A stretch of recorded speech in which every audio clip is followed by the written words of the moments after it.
I'd like to pay my respects to Terence Davies, the visionary British director who died on the 7th of this month, by sharing some thoughts on his 1992 film, The Long Day Closes. When I first saw the film, it struck me as wholly unique, and has since earned a place among my most cherished movies.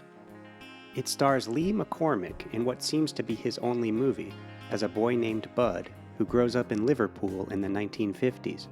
Essentially, Bud is a lonely kid.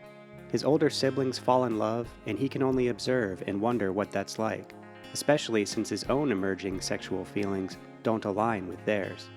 He's bullied at school by both fellow students and cruel authority figures, and has nightmares about what he thinks are his sins within the eyes of Christ. His mother provides some comfort, but sometimes leaves him unassuaged, as she lives in her own private world of pain. But Bud lights up at the prospect of going to the movies, and it's here that part of the film's metatextual quality is realized. One might call The Long Day Closes a coming-of-age film, except it lacks the narrative conventions typical of the genre. Indeed, it seems to lack narrative altogether. Instead, we're invited directly into one memory, dream, and impression after the next, which are melded together in one floating stream of consciousness. In one moment, we're at a fair with the sounds of rides and games and voices, and then, through a seamless pan or cut, we're with Bud in school as he daydreams about a ship sailing the ocean, the spray of the sea on his face as he sits at his desk. The literal and the imagined are blended throughout. Perhaps these places and people are seen not as they really were, but exclusively as Bud remembers or dreams them. It's an incredibly personal film and might function as a sort of autobiography for Davies, but through its dreamlike style, it will have you not only thinking of your own childhood, but perhaps feeling that Bud's memories are your own. It's a rare, subliminal work that blurs the line between you and it. Visually, it's quite an achievement.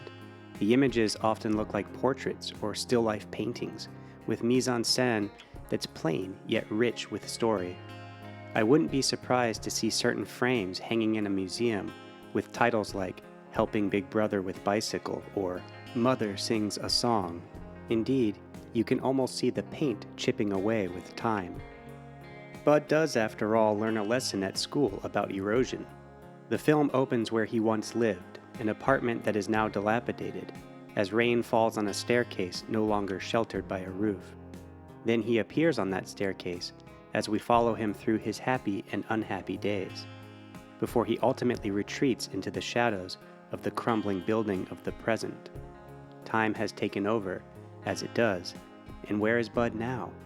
One gets the impression that The Long Day Closes is a film he grew up and made, that as he was watching the world through his window, he was becoming Terence Davies, the filmmaker.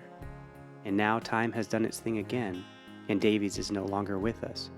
But we have his work, and I encourage you to look into it. Thanks, Mr. Davies, and thank you for listening. See you next time.